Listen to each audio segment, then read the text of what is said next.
सवाल देख लेते हैं। हरीश सुभाष जी का सवाल है ओला इलेक्ट्रिक पर।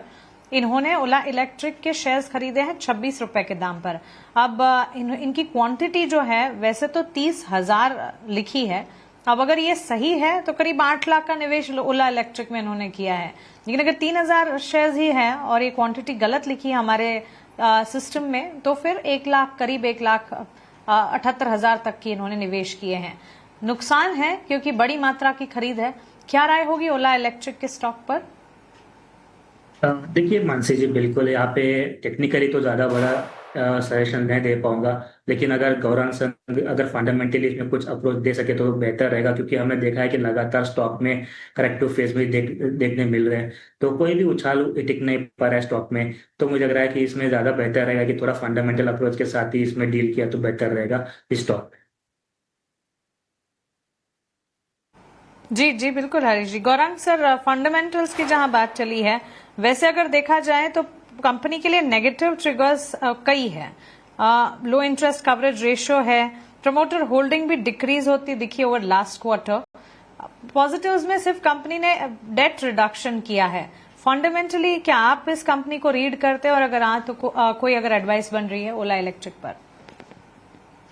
मानसी जी, हमने कई बार इस कंपनी के ऊपर टिप्पणी करी है और मैंने कई बार ये कहा है कि आप सावधानी बरत के काम कीजिए।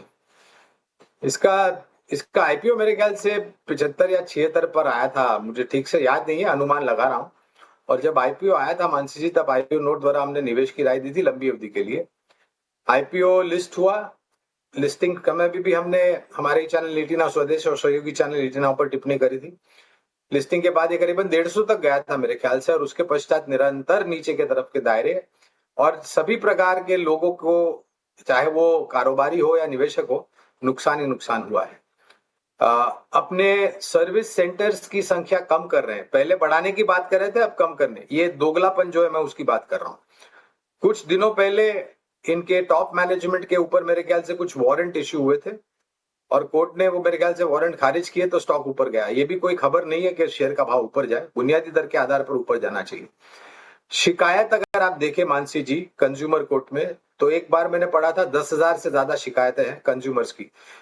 इनके स्कूटर्स सर्विस सेंटर में जाते हैं, वे अगर फिर लौट के दुरुस्त होकर के उपभोक्ता के पास आते नहीं है, तेल छिड़क कर उस तेल उसके ऊपर तीली फेंक देते हैं, आग लगा देते हैं इनके स्कूटर्स को। लोग इस तरीके से परेशान हैं। मैं मानता हूं कि इस कंपनी को छोड़ करके जो एस्टैब्लिश प्लेयर्स है इसके पहले, उदाहरण के तौर पर जहां पर हमारी खरीदारी की राय, ओला इलेक्ट्रिक पर तो मैं विशेष रूप में टिप्पणी नहीं करूंगा, क्योंकि हम इस प्रकार की कंपनियों का बुनियादी दर पर मापदंड करते नहीं है, हमारा समय व्यर्थ हो जाएगा, ऐसा हम मानते हैं।